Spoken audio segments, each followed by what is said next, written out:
umma qanitan lillah hanifan wa lam yakun min almushrikin. Mwenyezi Mungu anamlinganisha Nabii Ibrahim na umati ya watu, ni jeshi la mtu mmoja, one man army. Mtu mmoja analinganishwa na umati ya watu. Umati maana yake ni mkusanyiko wa watu wengi. Maana yake Nabii Ibrahim alayhi salam, ile sifa mbalimbali inayopatikana kwa watu wengi, sifa nzuri Nabii Ibrahim alikuwa nazo alayhi salatu wassalam. Nabii Ibrahim, kama katikati yetu hapa sisi sasa hivi tuko wengi, kuna watu ni wasaliji kuliko wengine, kuna watu miongoni mwetu hapa ni wakarimu kuliko wengine, kuna watu ni wapole kuliko wengine, kuna watu miongoni mwetu hapa wana huruma kuliko wengine, wengine miongoni mwetu ni wakarimu kuliko wengine, na wengine ni mashujaa kuliko wengine miongoni mwetu hapa. Basi hizi sifa zote ambaye umati ya watu wengi walikuwa wameyabeba, huyu mtu mmoja Nabii Ibrahim alikuwa nazo zote. Kama kuna mtu alikuwa anafanya ibada katika dunia hii ni Nabii Ibrahim alayhi salam. Alikuwa akiswali sana, akimuomba Mwenyezi Mungu sana, akimnyenyekea Mwenyezi Mungu sana. Kama kuna mtu ambaye alikuwa na huruma katika dunia hii, hakuna kama Nabii Ibrahim. Kama kuna mtu aliyokuwa mpole, mtu aliyokuwa mkarimu, Nabii Ibrahim alayhi salam alikuwa mkarimu kiasi ambacho wageni wakija kwake hajawahi kuwaona, ndo mara ya kwanza anawaona, anawachinjia mnyama. Namna alivyokuwa mkarimu. Lakini katika manabii hawa, ndugu zangu, katika sifa yake Nabii Ibrahim, miongoni mwa sifa alizokuwa nazo, alikuwa ni mtu shujaa ya ajabu. Shujaa kama yeye hakuna. Ndio Mwenyezi Mungu akamuita umma, mtu mmoja huyu. Na mitihani ambayo aliopitia, ndugu zangu, hakuna nabii aliyokuwa na subra kama huyu. Subra ambayo alikuwa naye, kuna mambo ya kuigwa kwake yeye. Na huyu nabii, ndugu zangu, Mtume Muhammad sallallahu alaihi wasallam amemtaja, anasema Abul Anbiya, huyu ni baba wa mitume wote. Kuanzia Nabii Ibrahim alipokuja duniani, maisha yake iliyofuata baada yake yeye, manabii wengi waliokuja walitokana na mgongo wake Ibrahim alayhi salam. Ndio Mtume sallallahu alaihi wasallam katika hadithi iliyopokelewa na Abdullah ibn Umar katika Sahih Bukhari, Mtume anasema innal karim ibnul karim, ibnul karim, ibnul karim, hakika mkarimu mtoto wa mkarimu, mtoto wa mkarimu, mtoto wa mkarimu. Ibnul karim maana yake ni Yusuf alayhi salam. Yusuf ni mtoto wa mkarimu ambaye baba yake ni Yaqub alayhi salam, na Yaqub naye ni mtoto wa mkarimu ambaye baba yake ni Ishaq alayhi salam, na Ishaq naye ni mtoto wa mkarimu ambaye baba yake ni Ibrahim alayhi salam. Yani Nabii Ibrahim alimzaa Ishaq akawa nabii, Ishaq naye akamzaa Yaqub akawa nabii, na Yaqub naye akamzaa Yusuf alayhi salam. Yusuf, na ndio unaona huyu Nabii Ibrahim kizazi inaendelea. Baada ya Yusuf akaja Musa na Harun, wametokana na kizazi Nabii Ibrahim alayhi salam. Nabii Yunus, Nabii Isa, hawa wote wametokana na kizazi ya Nabii Ibrahim alayhi salam. Upande wa Ismail, kwa sababu Nabii Ibrahim alayhi salam alizaa watu wawili tu, Ishaq na Ismail. Huyu Ismail ndo kizazi chake kilikwenda mpaka akatokea Nabii Muhammad sallallahu alaihi wasallam. Nabii Muhammad ametokana na Ismail alayhi salam. Na huyu Ibrahim alikuwa na mandugu zake wawili, mmoja akiitwa Haran na mmoja akiitwa Nahor. Huyu Haran baada ya kuoa alizaa mtoto akamuita jina Lut. Baadaye huyu Lut alikuja akamwamini Nabii Ibrahim na akapewa utume na akatumwa kwa kaumu Lut, watu ambaye baadaye walikuja kuangamizwa. Ndio Mtume akasema Abul Anbiya, baba wa mitume wote huyu. Ndugu zangu, khutba moja haitoshi kuelezea mambo ya Nabii Ibrahim alayhi salam na mafunzo mengi inayopatikana katika maisha ya huyu nabii.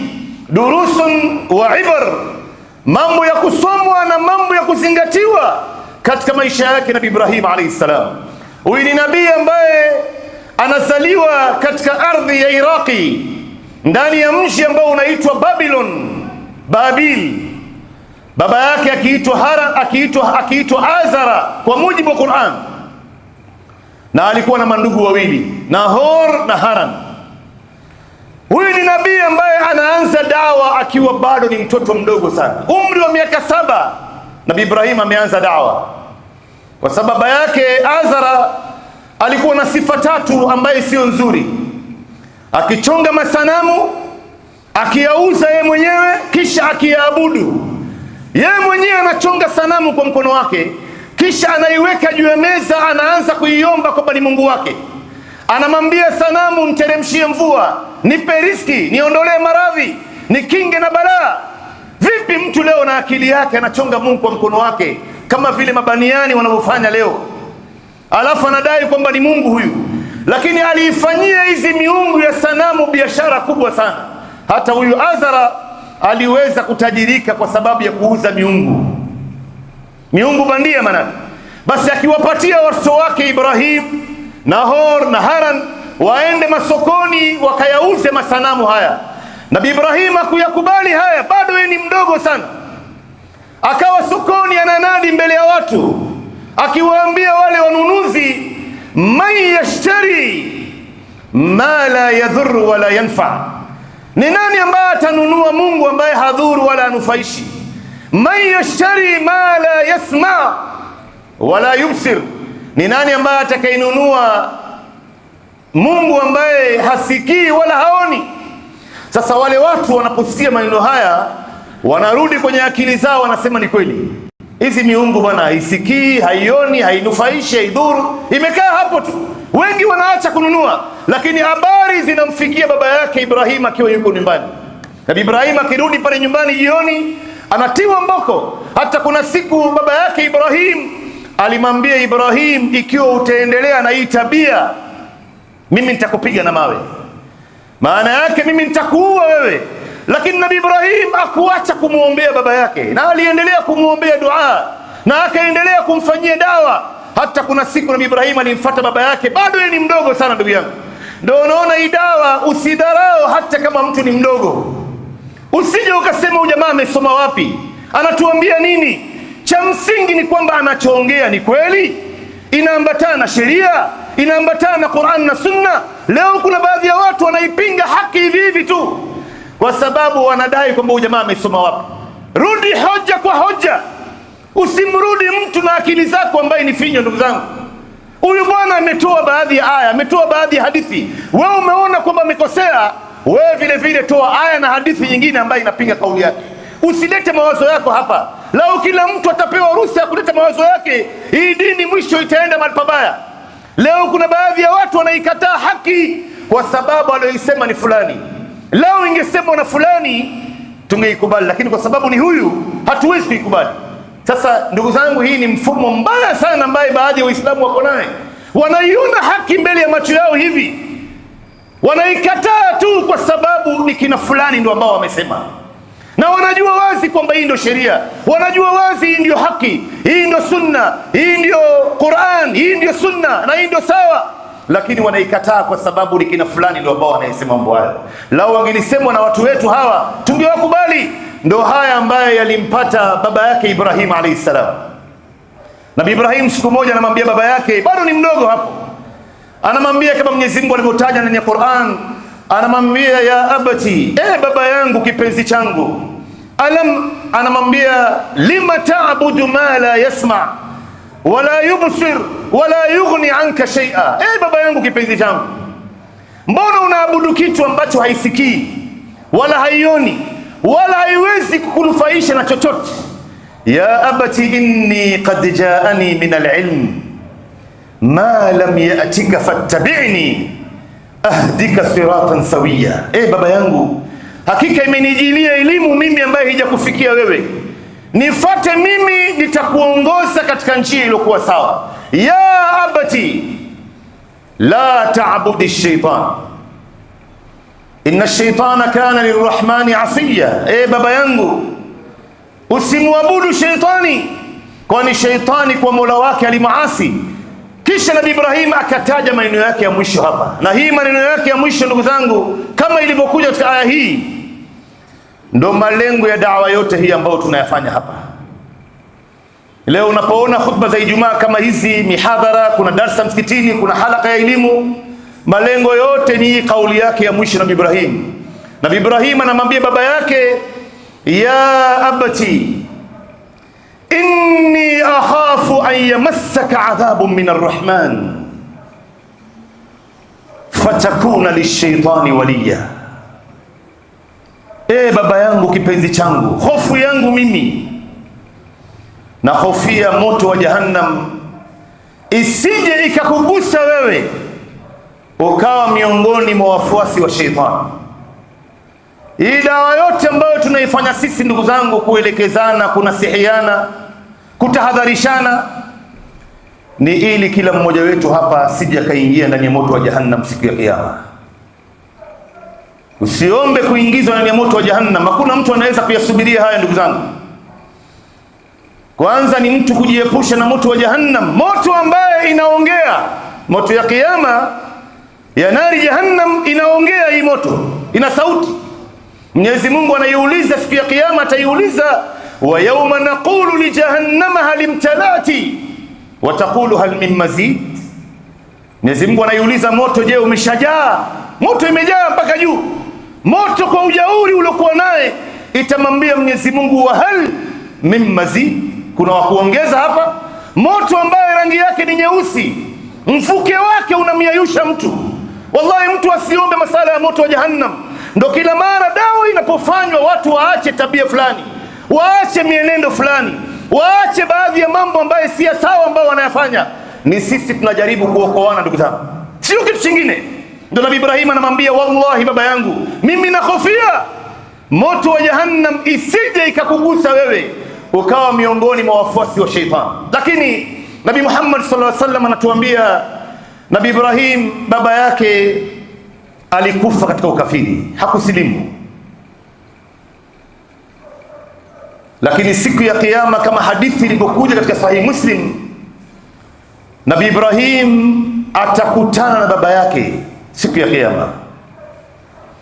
Atakutana na baba yake, amekuja baba yake na majasho na vumbi na uchovu, na nguo naye imekunjika kunjika, nywele hajachana vizuri. Lakini Nabii Ibrahim bado hatoacha kumpa heshima baba yake hata mbele ya Mungu siku ya kiyama. Atamuita baba yake, atamwambia ya abati, kama hadithi ilivyokuja katika Sahih Muslim. Mtume anasema Nabii Ibrahim atamwambia baba yake, ya abati, baba yangu kipenzi changu, alam aqul laka alla ta'sini, mimi sikukuambia kwamba usiniasi? Jamani, masanamu haya haiwezi kuwa Mungu. Mungu ni Mungu mmoja ambaye leo anatulisha, anatuvisha, anatupa uhai, anatupa hewa ya oxygen bure. Huyu ndo Mungu wetu huyu. Baba yake Nabii Ibrahim atamwambia Nabii Ibrahim, ya bunayya, ewe mwanangu kipenzi changu. Sasa ndo anajua Nabii Ibrahim alikuwa ni mtoto wake. Hajawahi kusema hivi alipokuwa yuko duniani, ya bunayya al-yawma la a'sik, mwanangu, kuanzia leo sitokuasi tena, sema unachotaka, niko tayari kukufuata wewe. Ndio Mwenyezi Mungu Subhanahu wa Ta'ala, Nabii Ibrahim atamgeukia Mwenyezi Mungu. Mtume anasema Nabii Ibrahim atamwambia Mwenyezi Mungu, rabbi innaka wa'adtani alla tukhzini yawma yub'athun, Mola wangu, wewe uliniahidi kwamba hautonifedhehesha siku ambayo utawafufua waja, ambaye ni siku ya kiyama. Wa ayu khizin akhza min abil ab'ad, ni fedheha gani iliyokuwa mbaya zaidi ndugu zangu kuliko mtu kuwa mbali na baba yake siku ya kiyama? Yani wewe leo unaingia peponi, siku ya kiyama unamuona baba yako anapelekwa ndani ya moto wa jahannam. Kuna fedheha zaidi ya hiyo? Wewe unaingia peponi, siku ya kiyama unamuona mama yako anapelekwa motoni, unamuona ndugu yako anapelekwa motoni, unamuona jamaa yako, mjomba wako, shangazi yako, jirani yako, Muislamu mwenzako. Kuna fedheha zaidi ya hiyo ndugu zangu?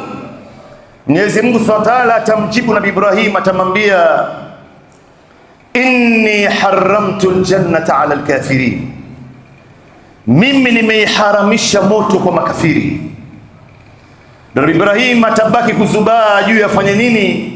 Atasikia sauti inamwambia, hebu angalia chini hapo. Akiangalia chini hapo, Nabii Ibrahim baba yake Azara, mwili wake umegeuzwa, umekuwa ni mwili wa fisi, kama alivyoelezea Rasulullah sallallahu alaihi wasallam. Haina kwa Kiarabu anaitwa baba. Ile fisi itashikwa na malaika na minofu yake na mafuta yake, itatupwa ndani ya moto wa Jahannam. Na toka siku hiyo Nabii Ibrahim alayhi salam hataongelea tena mambo ya baba yake. Ndugu zangu, tupate kujua sisi sote tulokaa hapa tunaishi na watu. Unaishi na watoto wako, unaishi na wazazi wako, unaishi na ndugu zako, dada zako, jamaa zako, waislamu wenzako. Mahali pa watu kunasihiana, kutahadharishana, kuelekezana, kukumbushana ni hapa duniani. Ndugu zangu, ni hapa duniani. Kesho akhera itakuwa ni siku ya watu kulaumiana. Watoto watawalaumu wazazi na wazazi watawalaumu watoto. Ndugu watamlaumu ndugu na mjomba atamlaumu shangazi. Na hivyo hivyo Muislamu atamlaumu Muislamu mwenzake. Atamwambia, wallahi mimi nakulaumu wewe. Wewe ndo ambao uliniona na tabia fulani fulani ambaye si sawa. Hata siku moja hujawahi kuniambia mimi. Hujawahi kuniita kando kwa siri ukanikanya. Ulikuwa unaniangalia na mimi nazama tu. Naelekea katika moto na wewe unaniangalia, wallahi mimi nakulaumu wewe. Na ndio unaona ndugu zangu, kuna watu hapa siku ya kiyama watajikuta mahali pabaya sana mbele ya Mungu siku ya kiyama, kwa sababu ya kunyamazia maovu ambayo wamewaona wenzao wakifanya.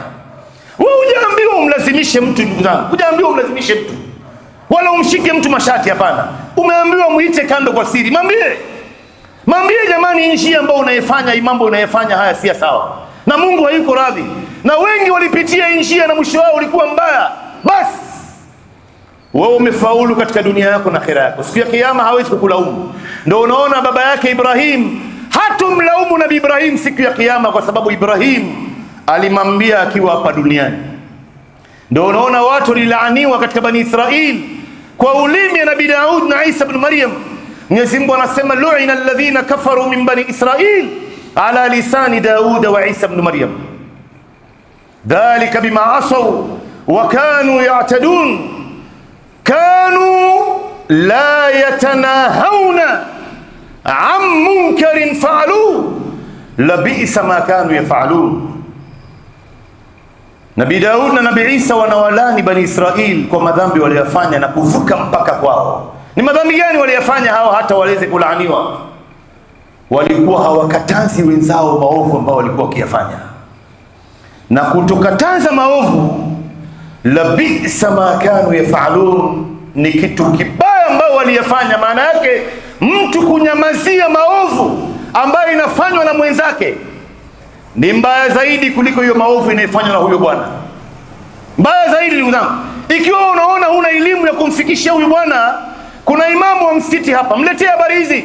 Kuna ndugu yetu ambaye anaishi katika hali mbaya hapa nje, tunatakana tumfuate. Usichelewe ndugu yangu.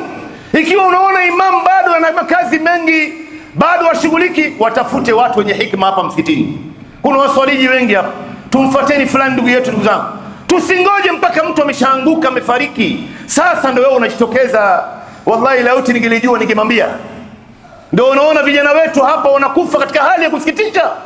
Vijana wetu na wazee wetu na madada zetu na mama zetu, mtu anakufa na miraa imejaa ndani ya mdomo wake.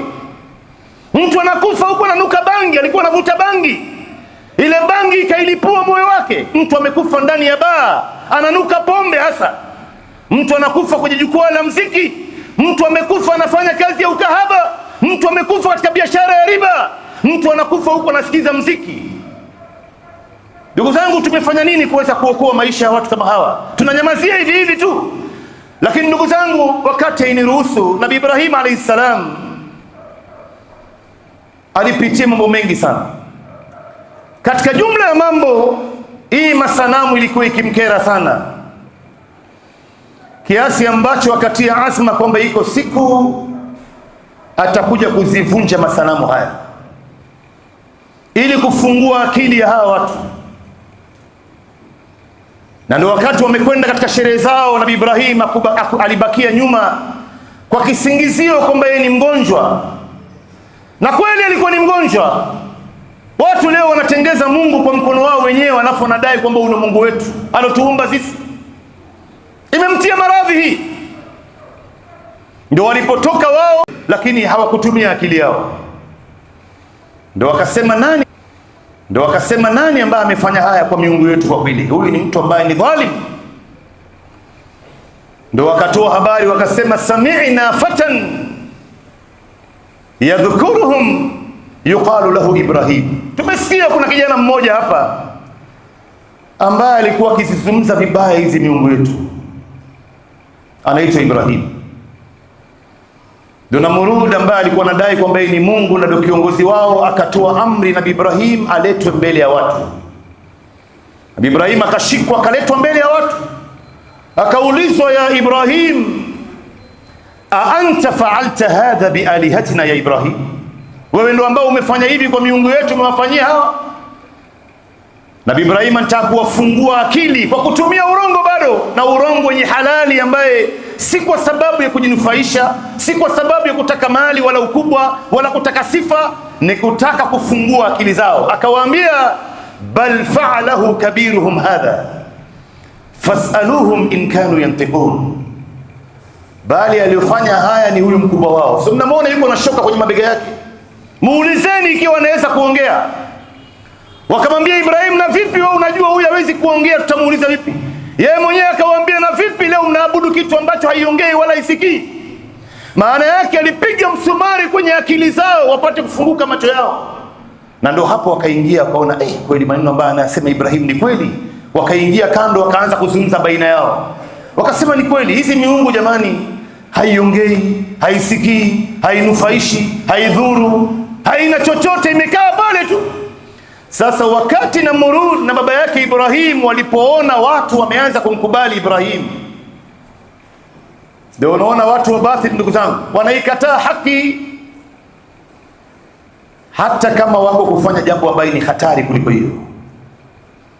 Wakatoa hukumu pale pale, iwe ni kuwatia watu hofu na iwe ni funzo kwa watu wengine. Akasema, harriquhu wansuru alihatakum in kuntum fa'ilin. Huyu Nabii Ibrahim atiwe moto ikiwa kweli mnataka kufanya jambo hapa, na iwe ni funzo kwa watu wengine wenye mfano wa Nabii Ibrahim. Huyu bwana si kwamba anyongwe wala apewe sumu wala atiwe jela wala afukuzwe katika nchi, hapana, atiwe moto.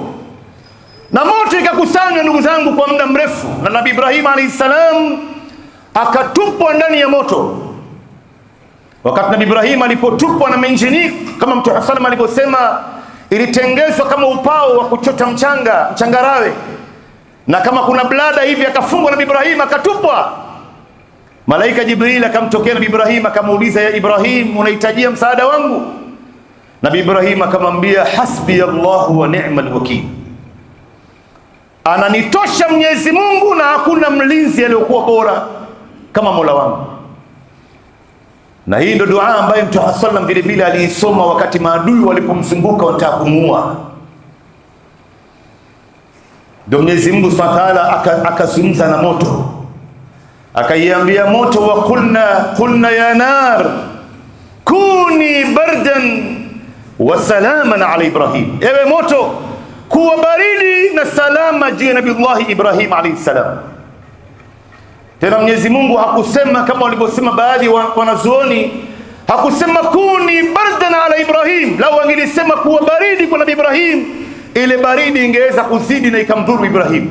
Lakini kuni bardan wa salama, kuwa baridi na salama juu ya Nabii Ibrahim alayhi salam. Nabii Ibrahim yuko ndani ya moto, ni sawasawa na kwamba yuko ndani ya mukayyaf, air condition, na nje ya moto mfuke wake namna ilivyokuwa kali hiyo moto, hauwezi kuikaribia mita 60.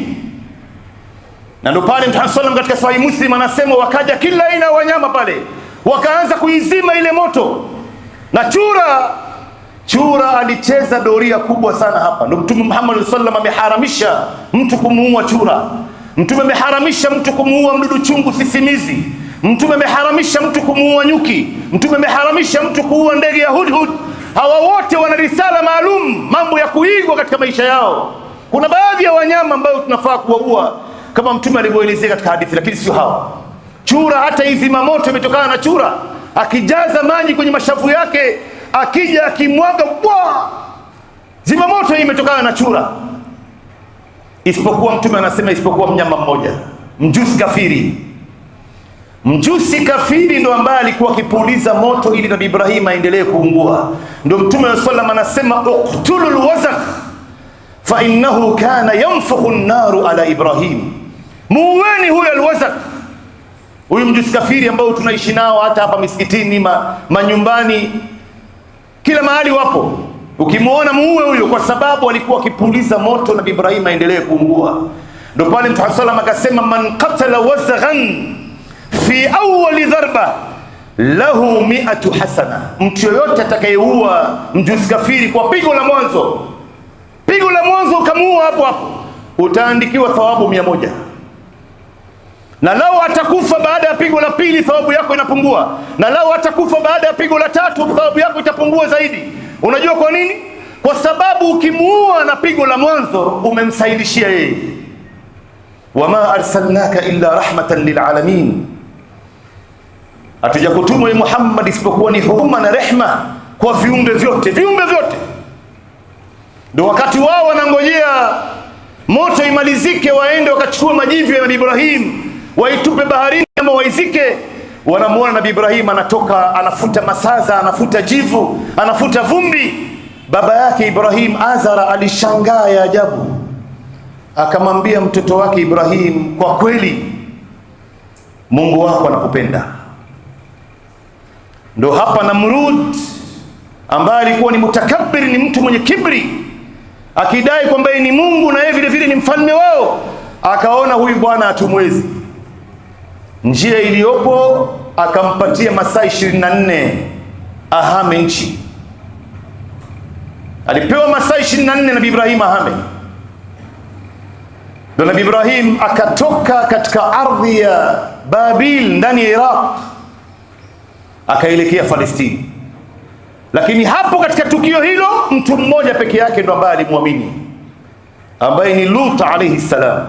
Na huyu Lut baada ya kumwamini Nabii Ibrahim akafanywa kwamba ni mtume baadaye, na akatumwa kwa kaumu Lut. Nabii Ibrahim ndo mtu wa kwanza anayefanya hijra katika dunia hii. Ndugu zangu,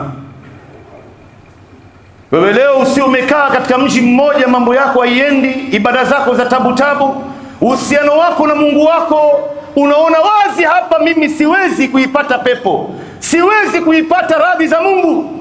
Hii ardhi ya Mwenyezi Mungu ni pana ndugu zangu.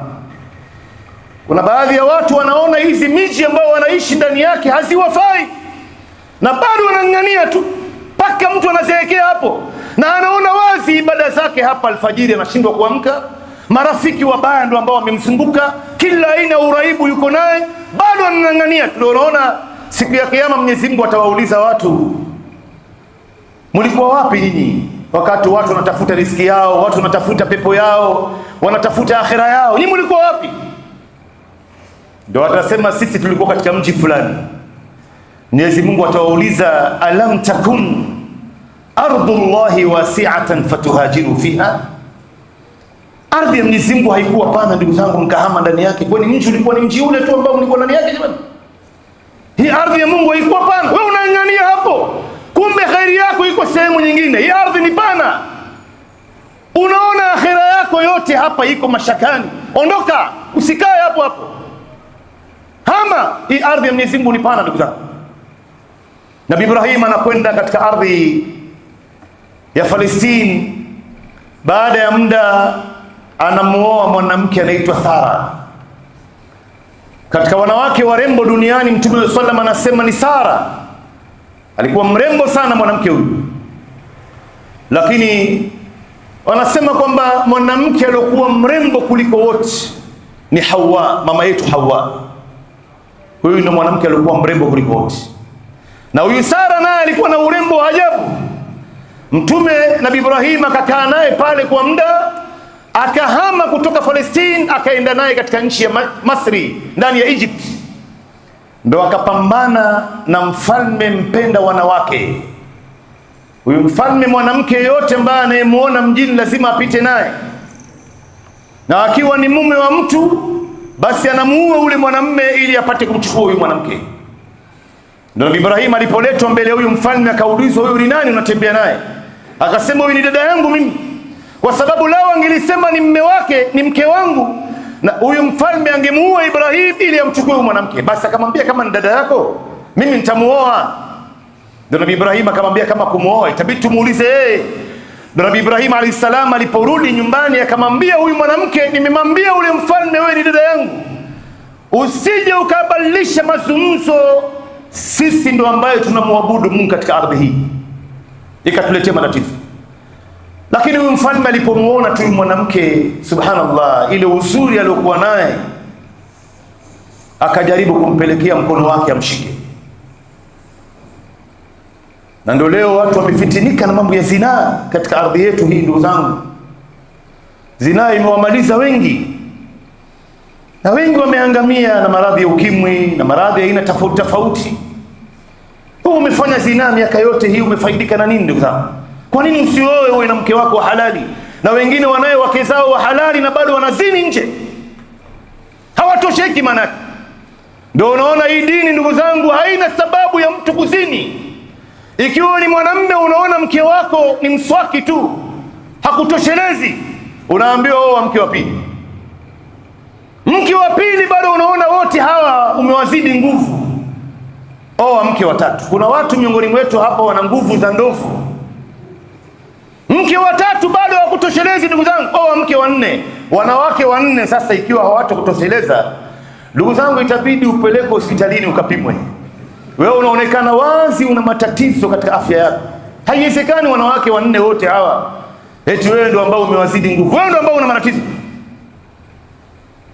Ndio walipojaribu kutaka kumfanyia mabaya huyu mwanamke, alimuomba Mwenyezi Mungu na huyu bwana mikono yake ikanata.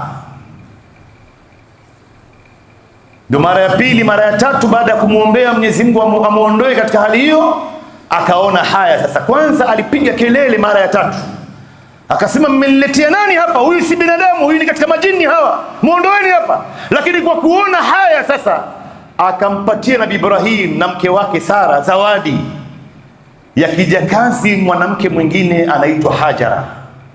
Akamwambia mchukueni Hajara, huyu mwanamke atawasaidia kwenye safari yenu na maisha yenu. Ndio baadaye wakatoka katika ardhi ya Egypt wakakwenda Palestine. Walipofika Palestine, Sara ambaye alikuwa ni mwanamke gumba tasa, hawezi kuzaa, akampendekezea mume wake Ibrahim, unaonaje lau utamuoa huyu mwanamke Hajara? Muoe huyu, huenda Mwenyezi Mungu Subhanahu wa Ta'ala akakuruzuku mtoto. Ndio Nabii Ibrahim alayhi salam akamuoa Hajara. Hakukaa naye, baada ya muda kidogo akapata ujauzito, ndo akamzaa Ismail alayhi salam. Alipomzaa Ismail, ndani ya ile nyumba ambao walikuwa wakiishi pamoja, wivu ikaanza. Hii wivu ya wanawake ni kila mahali ndugu zangu. Sara akaanza kumuonea wivu Nabii Ibrahim na mke wake mwingine yule. Sara mwenyewe alikuwa ni mwanamke mkongwe, hajifai tena, ameshakuwa mzee, hawezi kusaidia. Nabii Ibrahim kila mara ndo akawa kule, hakuna mfanyakazi ndani ya nyumba, kila mara msaidie mama na mtoto wake. Sasa huyu mwanamke Sara akamwambia Nabii Ibrahim, sasa wewe toka umeoa ni ule tu, mimi umenisahau.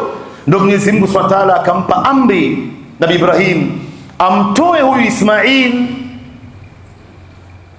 na mama yake awapeleke katika ardhi ya Makka, kutoka Egypt, kutoka Palestine, awapeleke katika ardhi ya Makka.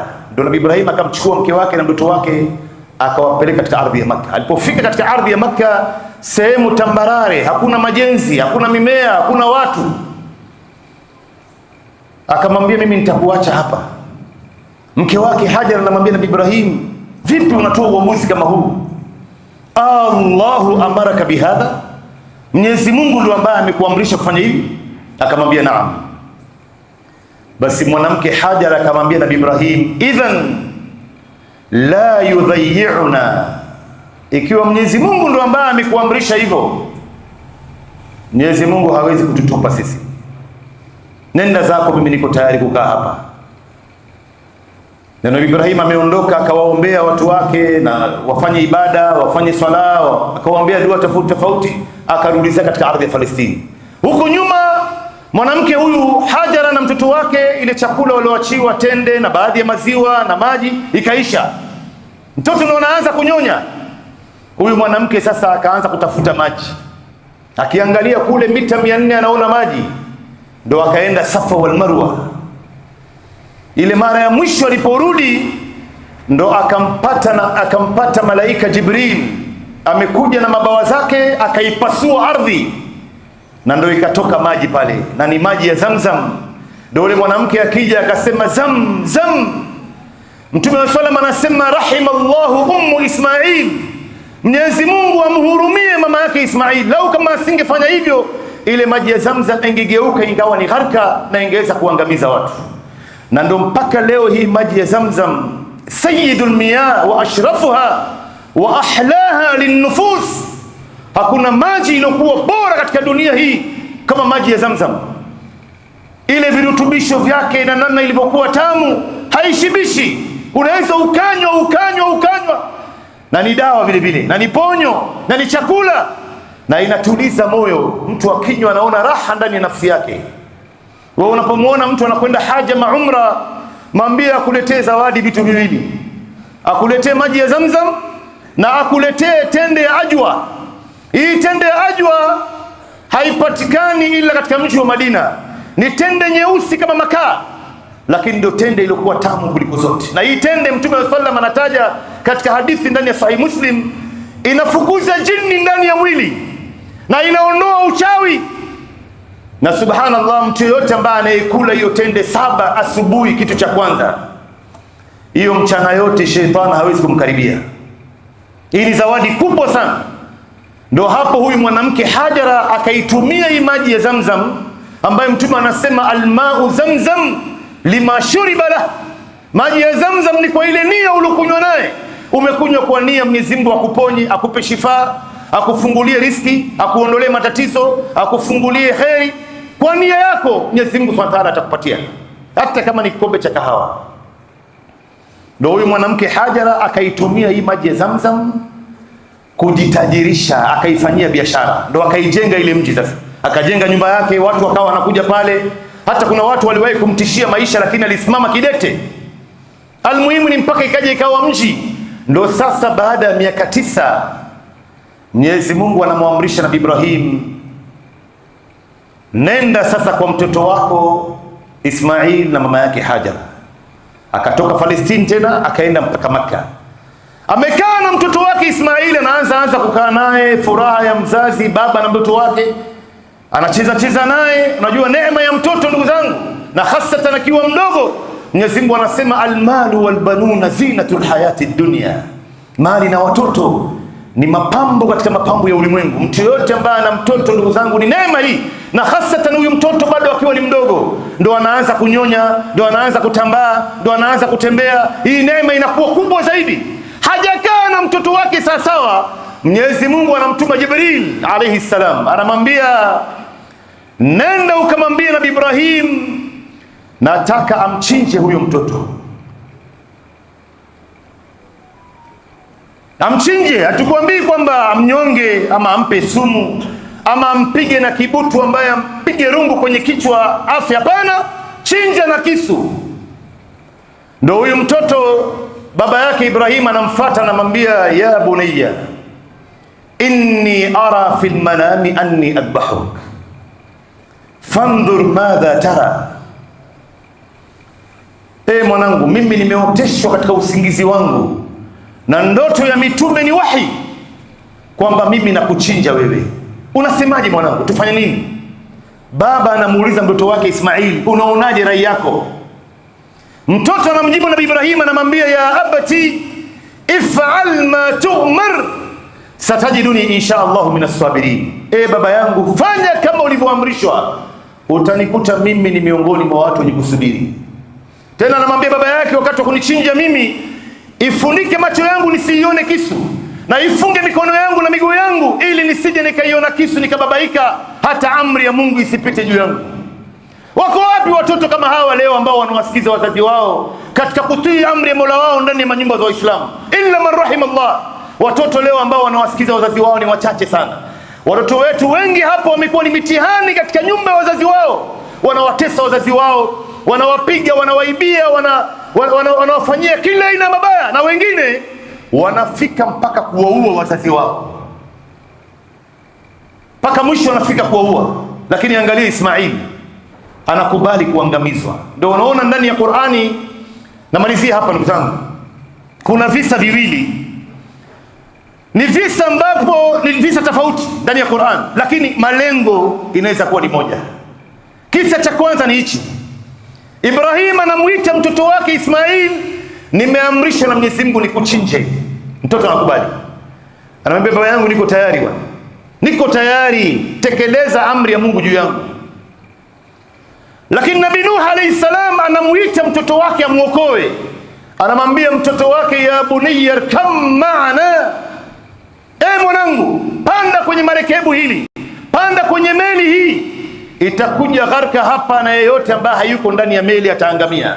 Huyu mtoto anakataa, anamwambia baba yake, saawi ila jabalin ya'simuni min alma, mimi nitapanda juu ya jabali kule juu, maji hayawezi kunifikia. Ambapo huyu mtoto Ismail ndo alikuwa anafaa katae, na mtoto wa Nuh ndo alikuwa anafaa kubali, lakini imekwenda kinyume. Huyu mtoto Ismail alikuwa anafaa kumwambia baba yake, baba yangu, mambo gani ya kuchinjana haya tena? Hii si ndoto ya nabii, hii si ndoto ya mtume, wala si ndoto ya Mwenyezi Mungu. Hii ni ndoto ya sheitani, huwezi kunichinja mimi. Kama Nabii Ibrahim alipojiliwa na Shetani akaanza kumshawishi kwamba hii ndoto ni ndoto ya sheitani, usimchinje mtoto wako kipekee, ndio Nabii Ibrahim akaanza kumfukuza, akampiga na mawe. Ndio kuna jamarat katika watu wanaokwenda haji, baada ya kutoka siku ya Arafa wanakwenda kulala Muzdalifa, wanaporudi Mina siku ya Idi ambapo sisi tunakwenda uwanjani kuswali, mahujaji hawaendi kuswali, wanakwenda kupiga mawe katika jamarat. Kuna jamarati sughra na jamarati al-wusta na jamarati al-kubra. Nabii Ibrahim alimfukuza mpaka mbali kabisa. Na hii si kwamba eti ni shetani, kwamba wewe ambao umemaliza kufanya ibada ya haji, huenda ikawa umeshafutiwa madhambi yako, huenda ikawa umeingizwa peponi. Sasa upate kujua kuanzia sasa unarudi zako nyumbani, adui yako nambari moja atakuwa ni shetani. Si kwamba ile jiwe ni shetani, hapana, unapewa mafunzo kwamba upate kujua shetani huyu, unarudi nyumbani ndo atakuja kukuharibia haya yote ambayo umeyatengeza huko. Tahadhari. Lakini Nabii Ismail amekubali kuchinjwa na mtoto wa Nabii Nuh, amekataa kuokolewa. Sasa wanazuoni wanaingia kati, wanatafsiri ni kwa nini imekuwa hivyo. Wametoa sababu nyingi, lakini moja katika sababu ni mama zao hawa watoto. Mama yake Ismail, Hajar, alikuwa ni mwanamke mwema, alimlea huyu mtoto katika malezi ya dini na malezi ya murua na tabia njema, na ndio mpaka mwisho akakubali kufuata amri ya Mola wake. Yuko tayari kuangamizwa kwa sababu ya kutii amri ya Mwenyezi Mungu. Lakini huyu mtoto wa Nabii Nuh, mama yake alikuwa ni mtu muovu ambaye ni mke wake Nuh, alimlea vibaya huyu mtoto, na ndio mpaka mwisho akakataa kufuata amri ya Mungu.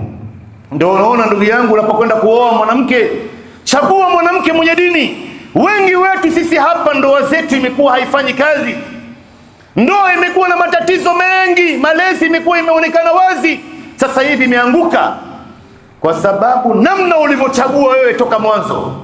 Ni mke gani ambaye atakuwa ni mama wa watoto wako? Ni mume gani ambaye atakayekuwa ni baba wa watoto wako? Hapo ni kitu cha msingi sana ndugu yangu. Tahadhari sana na hapo. Namna unavyochagua wewe. Kwa sababu gani? Hawa wanawake ndio ambao wanakaa na watoto wetu muda mrefu. Sisi wanaume tuko makazini masaa 10, 12, ukirudi watoto wameshalala, unaondoka bado mtoto amelala, umekwenda shuleni. Mama huyu ndio ambaye anayekaa. Kwa hivyo mama akiwa mwanamke mwema, hawa watoto naye watakuwa wema. Na akiwa muovu, hawa watoto pia watakuwa ni muovu. Na ndio unaona leo takwimu inaonyesha ndugu zangu, katika baadhi ya miji nyingi vijana wengi leo wanaishi na wanawake kimada. Mtu anachukua mwanamke anamwambia njoo tuishi kwanza, tukae mwanzo tujuane tabia, tuangalie kama unaweza kuzaa ama uwezi, alafu ndo mambo ya ndoa tutakuja kuyaangalia baadaye. Sasa unatarajia huyu ndo ambaye atakuwa mama ya watoto wako? Huyu ndo ambaye atakuwa baba ya watoto wako ndugu yangu, ambaye maisha mmeanza kwenye uchafu tayari? Atakuwaje huyu mlezi wa watoto wako? Atakuwaje leo ni mhifadhi wa mali yako na msitiri wa hali yako? Huyu ndo ambaye atakuelekeza kuelekea peponi? Ndo huyu kweli? Kwa sababu malengo ya ndoa sio tu watu kustarehe kitandani, kula sahani moja, kuoga pamoja, kucheza pamoja. Malengo ya ndoa, mtu anapomuoa mke wake ndugu zangu, ni wasaidiane huyu mume na mke kujenga akhira yao. Sasa wewe jiulize ndugu yangu, huyu mke uliomuoa wewe na yeye mnasaidiana kujenga pepo yenu au mnaijenga dunia tu? Wewe leo uko tayari kukasirika kwa sababu gani? Chumvi imepungua ndani ya chakula, kwa nini sukari imezidi ndani ya chai, lakini hauko tayari kukasirika kwa nini mtoto wangu leo hajaswali salati alfajiri, kwa nini mtoto wangu ametoka nje bila hijab, kwa nini mtoto wangu anatukana, kwa nini mtoto wangu anacheza mziki. Hii yote hujawahi kukasirika wewe. Wazi kabisa nyumba zetu nyingi ndugu zangu, hakuna dini ambayo tunahimizana, ni mambo ya dunia tu. Huyu ndugu zangu hamwezi kuelekezana peponi, hamwezi. Kwa ufupi ndugu zangu, Nabii Ibrahim alayhis salam kuna mambo mengi sana ya kusomwa hapa, nimeelezea nusu yake tu, hata sijafika popote. Na Mwenyezi Mungu Subhanahu wa Ta'ala akitupa wasaa, wakati mwingine tutakuja kukumbushana mengi. Nabii Ibrahim amekufa akiwa na umri wa miaka 175. Kuna baadhi ya riwaya inayosema amekufa na umri wa miaka 200. Lakini alipoondoka duniani aliacha mafunzo makubwa sana katika ulimwengu huu ambaye nitakana kuigwa. Aqulu qawli hadha fastaghfirullaha li wa lakum wa lisairil muslimina min kulli dhanbin fastaghfiruhu innahu huwal ghafurur rahim wa huwal barrul karim.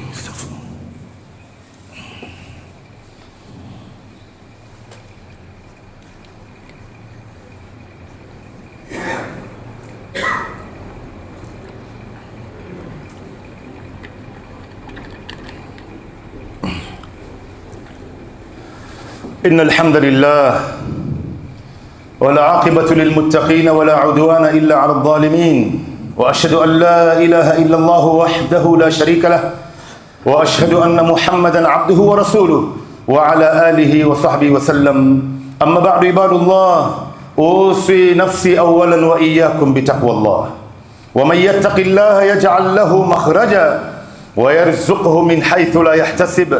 يقول سبحانه وتعالى في محكم تنزيله: أعوذ بالله من الشيطان الرجيم. قد كانت لكم أسوة حسنة في إبراهيم.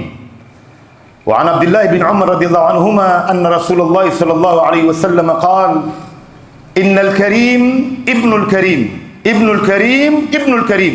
رواه البخاري.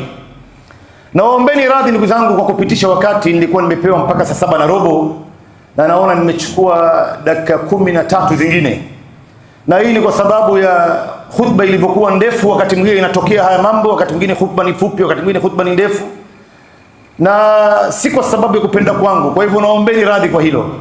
Na sisi leo tuko hapa, tumekuja kwa mambo ya da'wa katika miji mbalimbali, tumetokea Nairobi. Na wewe kama Muislamu unaposikia kuna vikao vya khairi kama hivi, usiache kuja kukaa hapo, hata kama unajua kila kitu. Njoo ukae tu, utapata khairi nyingi. Ukikaa mbali na vikao kama hivi ndugu zangu, wewe utakuwa unahatarisha katika dunia yako na akhira yako. Hizi ndio vikao vya kuweza kumkumbusha mtu, vikao vya kuweza kumrekebisha mtu tabia zake na ibada zake, vikao ambavyo vitakupeleka wewe mpaka utaingia peponi. Ukikaa mbali na vikao kama hivi ndugu zangu, unahatarisha. Ndio unaona wale vijana na wazee wao na wanawake zao ambao wanaokaa katika vikao kama hivi, anakaa kwenye darsa, anasikiza khutba ya Ijumaa, anakaa katika mihadhara, anakaa kwenye halaka ya ilmu, huwezi kumuona tabia mbaya, kwa sababu hizi vikao vinarekebisha tabia.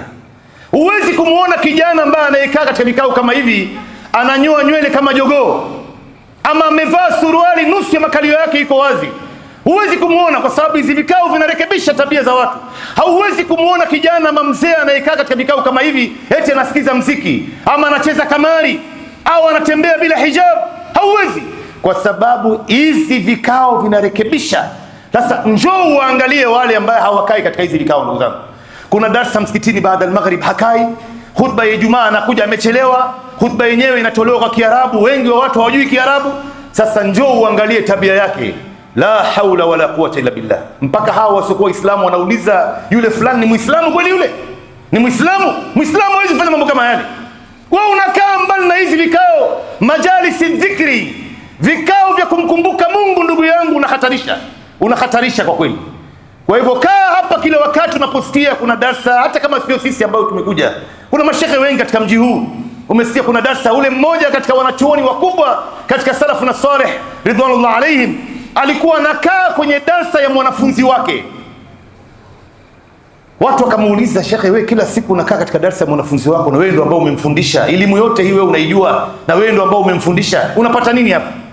Akasema, nakaa katika darsa ya mwanafunzi wangu kwa sababu ya kupata fadhila ya kukaa katika darsa, mbali na kuwa nitakumbusha mwingine ambaye nimesahau, kukaa katika hii darsa, malaika wanatuombea Mungu, wametufunika na mbawa zao. Angalia hapa tuko sasa hivi, malaika wametufunika na mbawa zao. Kulingana na hadithi ya Mtume, Mwenyezi Mungu anatutaja kwa jina kwa sababu ya kukaa katika vikao kama hivi. Jina yako inatajwa na Mungu mbele ya malaika ambaye hatujui idadi yao ni ngapi, na Mwenyezi Mungu Subhanahu wa Ta'ala atatuingiza katika rehema yake kwa sababu ya kukaa hapa tu. Ukikaa mbali na hapa, ndugu yangu, wewe utakuwa unahatarisha. Inna Allaha wa malaikatahu yusalluna ala nabi ya ayyuhalladhina amanu sallu alayhi wa sallimu taslima. Wa arda Allahumma 'anil khulafai ar-rashidin al-hudatu al-mahdiyyin Abu Bakr wa Umar wa Uthman wa Ali wa 'an sahabati ajma'in wa 'anna ma'ahum bi rahmatika ya arhamar rahimin. Allahumma ati nufusana taqwaha wa zakkiha anta khairum man zakkaha anta waliyuha wa mawlaha fa ni'mal mawla wa ya ni'man nasir. غفرانك ربنا وإليك المصير. اللهم أحينا مسلمين وأمتنا مسلمين وألحقنا بالصالحين. اللهم ثبتنا عند الممات. اللهم ثبتنا عند السؤال. اللهم ثبتنا على الصراط يا ذا الجلال والإكرام يا ذا الجلال والعزة. اللهم صل وسلم على محمد في الأولين وصل وسلم على محمد في الآخرين وصل وسلم على محمد في ملأ الأعلى إلى يوم الدين. قوموا إلى صلاتكم يرحمكم الله.